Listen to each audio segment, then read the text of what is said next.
Right. දැන් මේකේ බූලියානු ප්‍රකාශන ලියන්න කියලා කියන්නේ. එතන මෙතනට එන්න ඕනේ A. මෙතන A. ඊට පස්සේ මෙතනට එන්න ඕනේ B එක. මෙතනට එන්න ඕනේ B bar. මෙතන C. එතකොට මෙතන AND එකක් හින්දා ඩොට් ඔපරේෂන් එකක් එන්න ඕනේ. A dot B bar එන්න ඕනේ.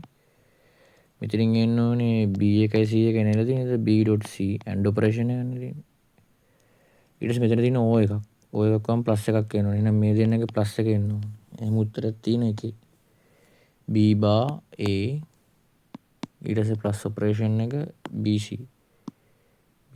එක තමයි එන්න ඕනේ. රයිට්. දැන් මේක වෘත්තචලිතයක් කියන්නේ. කැමති විදිහට හදත්ත හැකි. ඉතින් අපි දැන් දන්නවා ඉතින් F සමානයෙන් මේ දාන්න තියෙන්නේ කේන්ද්‍ර දෙසට කියලා. රයිට්. ඉතින් F එකට එන්නේ QEB. අපි ජෙනරල් විදිහට ෆෝමියුලා එකක් ගහගන්නත් පුළුවන්. QEB සමාන MV වර්ග බෙදීම R. එතකොට මේක V එකට එක V එක කැපිලා යනවා. දැන් මේකේ තියෙන MV ගුණිතයනේ තියෙන්නේ. එහෙනම් MV සබ්ජෙක්ට් කරගමු. MV සමාන එහෙනම් QBR. ඒකම චුම්බක ශේෂ්ත්‍රය තියෙන ඉඳන් මේ B එක චේන්ජ් වෙන්නෙත් නැහැ. කැමති නැති ඒක දාලාම හදන්න. ඉතින් MV අනුලෝමයි QRට. එහෙනම් ඉතින් පළවෙනි එක්කෙනාගේ MV ගුණිතය කියලා කියන්නේ මුඩින් එක්කෙනාගේ MV ගුණිතයට එයාගේ තියෙන්නේ එයාගේ MV ගුණිතයට ඇවිල්ලා තියෙන්නේ එහෙනම් QBR. B එකටකුත් නැහැ. ඉතින් Q එකට ඇවිල්ලා තියෙන්නේ 2යි Q. B එක ඔන්න ලියලම දාන්නම් B. R එක ඇවිල්ලා එයාගේ 2යි R මේ 2යි R. ඊට ඊළඟ එක්කෙනාගේ MV ගුණිතයට එන්න ඕනේ. එයාගේ දත්ත ටික දැම්මනම් හරි. එයාගේ MV ගුණිතයට එන්න ඕනේ QR. එයා Q එක කවුද බලමු. Qමයි එකේ තියෙන්නේ. චුම්බක ශේෂ්ත්‍රයත් ඒකමයි B එකයි. එයාගේ හරි R. ඉතින් දෙක බෙදුවට පස්සේ මේ 2යි 4ක් එන්න ඕනේ. මේක උත්තරේ එනවා. මෙහෙම ජෙනරල් ෆෝමියුලා එකක් ගහලා උත්තරේ ගන්න. ඉතින් MV ගුණිතය QBR ට සමානයි. ඊට අවස්ථා දෙකට දාලා බෙදලා දාන්න. එච්චර කරන්න තියෙන්නේ. B එක නියත නම් ඕන අනුලෝම සම්බන්ධතාවයක් තරම් කරතයි. ඉතින් ලොකු වෙනසක් එන්නේ නැහැ. ඉතින් ලොකු වෙලාවක් යන්නේ නැහැ. ඔක කැමති හදලා දාන්න තියෙන්නේ. හරිද? මේක ඉතාල විශාල මේ සීන් එකක් තියෙන හින්දා මේක අනිවාර්යයෙන් මේ බර්නිල් කේස් එක තමයි ගන්න කියන්නේ වක්‍රව ඉතින්. එහෙනම් මෙතනින් යන එක අපි දන්නවා 2GY කියලා. වර්ගමූලය. බර්නිල් ඕනනම් දාලා ගන්න. බර්නිල් මතක නැත්තම් මේව පොඩ්ඩක් බලා ගන්න. මෙතන පොයින්ට් එකට මෙතන පොයින්ට් එක බර්නිල් දාලා මේ මෙතන විසික් කරන වේගය අල්ලගන්න. මේක විශාල ටැංකියක් නම් පහළට යන වේගය 0 කියලා සලකන්නේ මේ අර ගණන් ගන්න බැරි තරම් ගැත් තියෙන හින්දා. ඒතර බර්නිල් දාලා ගන්න. මේව පොඩ්ඩක් මතක තියෙන්න ඕනේ. 2GY ගේ වර්ගමූලය තමයි එතනින් යන විසික් කරන වේගය. එතකොට මෙයාගේ තිරසට ඔන්න ඔහොම විසික් වෙලා යනවා. ඒතර සිරස් සංරචක බිඳුවක් වගේ. ඉතින් ඉච්ඡුසක්නේ යන්න ඕනේ. එහෙනම් පහළට අපිට දාන්න පුළුවන් අර චලි සමීකරණ හරි චලි සමීකරණ දැම්මොත් එතකොට එන්න ඕනේ S සමාන විපරිතන භාගය T වර්ගේ. එතකොට S එකට එන්න ඕනේ H U එක බිඳුවයිනේ. ඊට පස්සේ භාගයයි GT වල වර්ගය. එහෙනම් අපිට එනවා 2H බෙදීම G ගේ සම්පූර්ණ වර්ගමූල තමයි ටයිම් එක කියලා කියන්නේ. ඉතින් අපිට තේරෙනවා මේ D කියලා කියන්නේ ඉතින් S සමානයි UT නේ. එතකොට දාන්න තියෙන මේ පැත්තට S සමානයි UT දාන්න. දානකොට D සමාන වෙන්න ඕනේ කාටද එහෙනම් U. ඒ පැත්තේ තියෙන සංරචක මොකද්ද මේ ප්‍රක්ෂිප්ත යන්නේ. රයිට් 2G වල y වැඩි කිරීම මේ ටයිම් එක ටිකට කලින් හොයාගත්තා ඉතින් 2H බෙදීම G. එයාගේ වර්ගමූලය. දැන් මේ G කැපිලා යනවා.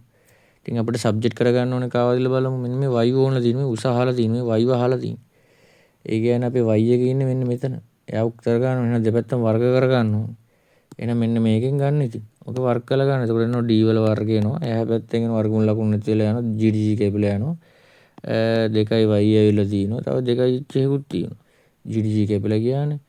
එහෙනම් මේක y උත්තර ගන්න තියෙනවා. d වර්ග බෙදීම 4h. d වර්ග බෙදීම 4h එතකොට එනවා මේ තියෙන ඩෑල් එක. මේ හදා උත්තරට එන්නේ එහෙනම්.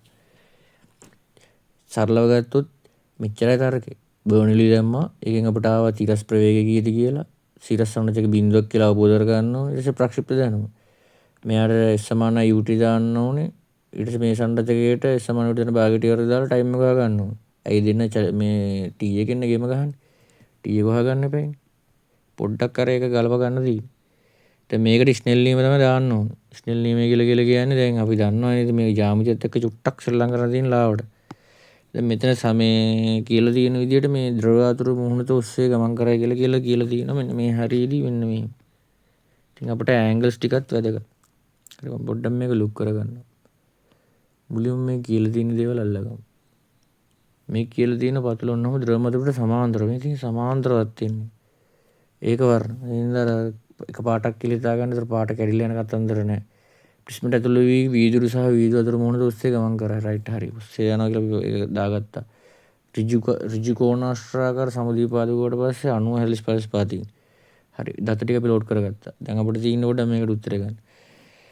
එතකොට මෙන්න මේ දෙන සමාන්තරයි කියලා දීලා තියෙනවා. එහෙනම් අනිවාර්යයෙන් මෙතන 45 නම් නේ ජ්‍යාමිති අනුව මෙයත් 45යි මෙතනත් 45යි. කියන්නේ මෙයා 45ක් වෙන්න ඕනේ. හරිද? ජ්‍යාමිති අනුව 45යි. මේක අංශක 90 කියලා අපි දන්නවනේ. මේ අභිලම්බනේ මේ ඇඳලා තියෙන්නේ. ඉතින් මේ 30යි. ඉතින් මේක 30යි. ඉතින් මෙයාගේ එක එන්න. එහෙනම් n වැඩි කිරීම sin 30 sin 30 sin 30 ගිහුවට පස්සේ භාගෙ එන්නේ. සමාන වෙලා තියෙන්න ඕනේ. මේ පැත්තේ n එක එකයිනේ. වාතයේ නේද? එක වැඩි කිරීම sin 45. sin 45 කියලා කියන්නේ එකයට මූල දෙක. එහෙනම් n සමාන වෙලා තියෙන මේක හැටියට එනම් මේ දෙක බෙදීම මූල දෙක. මේ දෙක ඉලක්කම එහා පැත්තට කැමති නම් මූල දෙක කිලියා ගත්තත් කමක් නැහැ මේක. හරිද? මූල දෙක සුළු කරාට පස්සේ. රයිට්. දැන් අපිට ඊළඟට තියෙන්නේ මෙන්න මේකට ජම්ප් කරන්න. මෙතන දැන් අපිට අභිලම්බේ උන මං අන්ද අභිලම්බේ. මෙන්න කිරණෙත් එනවා මෙහෙ වගේ. රයිට්. අපිට තියෙන්නේ දැන් ඒ හරි ස්නෙල් එක දාගන්න. මෙතන ස්නෙල් එක දාගෙන ආපු කිරණ මේක දිගේ යනවා. මෙතන 90 ගානට පෘෂ්ඨ දිගේනේ යන්නේ එතකොට. ඉතින් අපි මෙයාගේ ඉන්න එක දන්නේ. හරිද? එතකොට ද්‍රව්‍ය වර්තනාංකය තමයි ගානේ අහලා තියෙන්නේ. එහෙනම් අපිට දැම්මොත් එන්න n2 වැඩි කිරීම sin 90. sin 90 කියන්නේ 1. මේ පැත්ත ගානට පෘෂ්ඨයේ දිගේ යන්නේ. රයිට්. n2 වැඩි කිරීම 1. sin 90 කියන්නේ 1යි. සමානලා දෙන්නෝනේ මෙයාගේ n එක.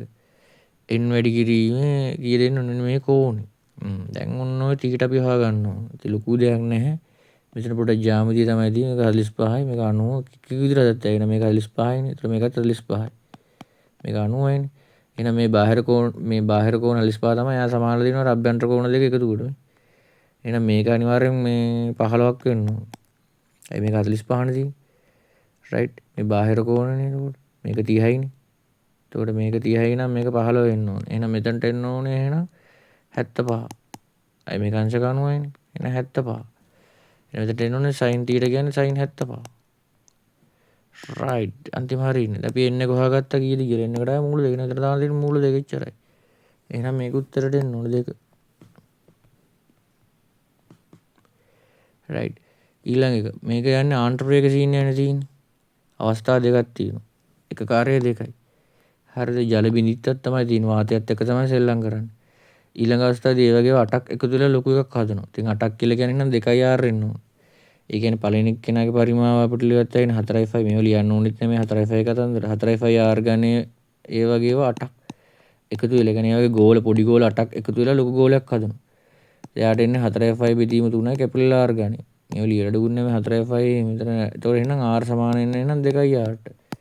පරිමාව අර ගෝලාටේ පරිමාව පොඩි ගෝලාටේ පරිමාව ලොකු ගෝලට සමාන කරගන්න. ඒ ආට එකතු වෙලානේ හැදෙන ලොකු එක් කියන ප්‍රධාන සරකයක් ඕක. එහෙනම් කැපිටල් r එක 2යි r ලා තියෙන්න ඕනේ. ඉතින් අපි දැන් දන්නවනේ අනිත්‍ය වෙනස් වෙලා නැහැ කියලා ඝනත්ව වෙනස් වෙලත් නැහැ. ඒකම වාතය තමයි තියෙන්නේ. ඊට වෙනස් වෙන්නෙත් නැහැ. දැන් v අනුලෝම වල තියෙන කෙලින්ම එහෙනම් කාට තියෙනවා? v අනුලෝම වල තියෙන r වල වර්ගයට නැත්නම් a වල වර්ගයට. v අනුලෝම ආන්ට්‍රෝයක අනුලෝමයි වෙන කාට දෙනනම් r වල වර්ගයට නැත්නම් r වර්ගයට. ඒ ඉතින් මම r කියන දම k කියලා ගත්තේ. ඉතින් අවස්ථාව දෙකට දැන් දාමු එහෙනම්. ඉතින් පළවෙනි අවස්ථාවේ r නම් දෙවෙනි අවස්ථාවේ මේ අපි දැන් දන්නවා 2යි r කියලා. මේක අඩකුත් නැහැ මේ 2යි කතන්දරේ. හරි එහෙනම් අපිට තියෙන්නේ එහෙනම් මුල්ම එක්කෙන 8නේ තියෙන වේගය. එහෙනම් 8 අනුලෝම වෙලා තියෙන්න ඕනේ r වල වර්ගයට. දෙවෙනි එක්කෙනාගේ වේගය අපි දන්නේ නැත්තේ අනුලෝම වෙලා තියෙන්න ඕනේ 2යි r වල වර්ගයට. 2යි r වල සම්පූර්ණ වර්ගය. දෙනක සුළු කරගන්න තියෙන්නේ. එහෙනම් මේක සුළු කරලා පස්සේ එනවා එහෙනම් 8 බෙදීම v සමාන 1/4 නේ ඇවිල්ලා තියෙන්නේ. එහෙනම් 32ක් එන්න ඕනේ v ට. 32 එන්න ඕනේ. v අනුලෝමයි r වල වර්ගයට. ඉච්චරයි තරක එක්කෙනෙක් ගාරේ r නම් කුඩා එක්කෙනාගේ r නම් මේ ලොකු එක්කෙනාගේ ආරයට එන්න ඕනේ 2යි r. එච්චරයි කතන්දරේ. 32 එන්න ඕනේ. ඊළඟ 35. දැන් 35 සම්බන්ධයෙන් ගත්තොත් නම් මෙතන විද්‍යුත් ශේෂ්ත්‍ර තීව්‍රතාවය සම්බන්ධයෙන් මෙතන අදහසක් තියෙන මෙතන චුම්බක ශේෂ්ත්‍ර තියෙන. චුම්බක ශේෂ්ත්‍ර ලම්බක වෙන යන්නේ. එතකොට එයා රවුමක් ගහනවා. එතකොට එයාගේ වේගය වැඩි වෙන්නෙත් නෑ අඩු වෙන්නෙත් නෑ. වේගය වැඩි වෙන්නෙත් නෑ අඩු වෙන්නෙත් නෑ. දැන් මෙතන ධන චාර්ජ් එකක් තිබ්බනම් මෙයා මෙහෙට යන්න බලන්න. ඒ කියන්නේ සෝරි මෙහෙට තමයි EQ එක තියෙන්නේ. එතකොට මේ පැත්තට තර්නේ තියෙන්නේ. දැන් මේක ඍණ චාර්ජ් එකනේ. එයාගේ ඇත්ත EQ එක තියෙන්නේ මේ පැත්තට එහෙනම්. අනිත් පැත්තට. එහෙනම් මේ පැත්ත තමයි යාගේ තර්නේ තියෙන්නේ. ඒතකොට යාගේ වෙන්න එන වේගය වැඩි වෙනවා. ඒ කියන්නේ යාගේ වේගය එන්න වැඩි වෙනවා. මෙයාගේ වේගය නියතයක්. අපි දන්නවා ඩී බ්‍රොග්ලි තරංග ආයාම කියන්නේ ඉස්බෙදීම ගම්මතාවය. mv කියන්නේ. ඒතකොට වේගය වැඩි නම් එහෙනම් ගම්මතාවය වැඩි වෙනවා. ගම්මතාවය වැඩි වෙන ගමන් මේ ලැම්ඩා ගාගේ අඩු වෙන්න බලනවා. සම්පූර්ණම ලැම්ඩා ගාගේ අඩු වෙන්න බලනවා. එතකොට එහෙනම් මේක v එක නියත ඉඳලා මෙයාගේ ලැම්ඩා නියත වෙන්න ඕනේ. ඇයි වේග වෙනස් වෙන්නේ නැහැ. මෙයාගේ වේගය එන්න වැඩි වෙනවා. ඒ බලයක් ආව ඒ පැත්තට තර්නයක් තියෙනවා එන්න වේගය වැඩි වෙනවා. මේ පැත්තට එන්න වේගය වැඩි වෙනවා ගම්මතාවය වැඩි. ගම්මතාවය වැඩි වෙනවා කියලා කියන්නේ මෙයාගේ වැඩි වෙනවා කියන්නේ ලැම්ඩා අඩු වෙනවා. එහෙනම් මෙයාගේ අගේ අඩු වෙනවා. අඩු වෙන්න ඕනේ වෙනස් නොවේ. වෙනස් නොවේ ගමන් පස්සේ මේ දෙක තියෙනවා අඩු වෙන්න ඕනේ. 3 උත්තරේ එහෙනම් එන්න ඕනේ ඒකේ. ඒක 3 එන්න ඕනේ. රයිට්. ඊළඟට තියෙන මෙන්න මේ ප්‍රතිරෝධ ජාලය. ප්‍රතිරෝධ ජාලයක් කිව්වට පස්සේ අපිට තේරෙනවා මේව ශ්‍රේණිගතයි. ශ්‍රේණිගත නම් මේ කාර් එකක් ගත්තොත් එහෙම මේ රයිට් ඊට වඩා අනික් කට්ටියගේව ලොකු වෙලා තියෙන්න ඕනේ. කියන්නේ සම්පූර්ණම ජාලයගේ ඊට වඩා ලොකු වෙලා තියෙන්න ඕනේ. මේගොල්ලෝ සමාන්තරගතයිනේ. සමාන්තරගත වුණොත් අඩු මේකකට වඩා අඩු එකක් තමයි එතනින් එන්න ඕනේ. අර ඒක බලලා පොඩ්ඩක් හදාගන්න තමයි ඒකේ තියෙන්නේ.